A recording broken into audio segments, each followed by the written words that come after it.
আমি তাকে বলেছি সাবধান হয়ে যাও ফরহাদ, বাড়াবাড়ি করলে যদি তৌহিদি জনতা মাঠে নামে কোদাল দিয়া দাড়িগুলো চেষে জুতা পেটা করে বাংলাদেশ থেকে বহিষ্কার করবে তোমাকে। দুঃখ লাগে NCP, national children party, sorry national change party, কি বলেন ন্যাশনাল সিটিজেন পার্টি। আচ্ছা, এই সিটিজেন পার্টি বা চাইল্ড পার্টি বা চেঞ্জ পার্টি যেটা কোন, এরা পক্ষ নিছে বাউলদের। তোমরা এদেশের মুসলমান তোমাদেরকে ভালোবেসে নেতৃত্বে আগায় দিছে, তার মানে তোমরা ইসলামের সাথে বিরোধিতা করবা, তা তো বাংলাদেশে মেনে নেওয়া হবে না।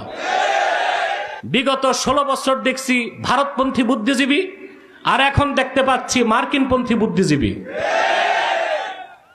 এরা বাংলাদেশের সবচেয়ে বড় অভিশাপ।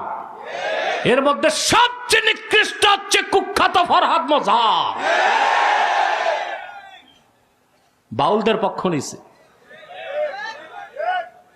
ফরহাদ মজহার, এনসিপির কিছু নেতা আর কিছু বুদ্ধিজীবী চাচ্ছে বাংলাদেশে ইসলামী মূল্যবোধ না থাকুক, বাংলাদেশে যেন বহুত্ববাদ প্রতিষ্ঠিত হয়।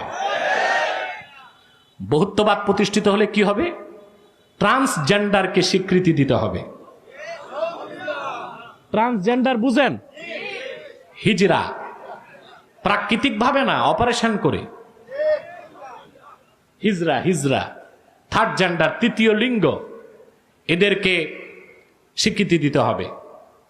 তারপরে freedom of speech, freedom of expression, বাক স্বাধীনতা, মুক্ত চিন্তার মতো পাগলামিকে স্বীকৃতি দিতে হবে।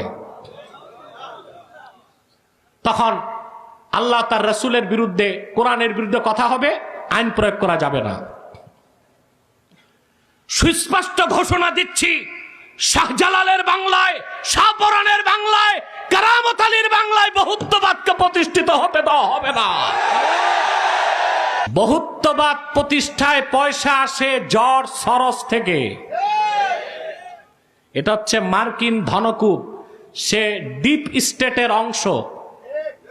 মার্কিন ডিপ স্টেটে তার ভালো হাত আছে জর্জ সরস। এই জর্জ সরস বাংলাদেশে বহুত্ববাদকে প্রতিষ্ঠিত করতে চায়। আমি মাহফিলে রাজনৈতিক বক্তব্য দিই না, সেটা টক শোতে, ডিবেটে কিংবা আলাদা বক্তব্য দিই, কিন্তু বলতে পারছি না দুঃখের কারণ আব্দুল মালেক সাহেব আছে, তার মাধ্যমে এটা খবরটা লন্ডন পৌঁছাইতে হবে। তারেক জিয়া আসতে পারে না তার মাকে দেখতে। এই বহুত্ববাদ প্রতিষ্ঠা করতে যারা চায় সে জর্জ সরসের কুলাঙ্গার অনুসারীদের কারণে।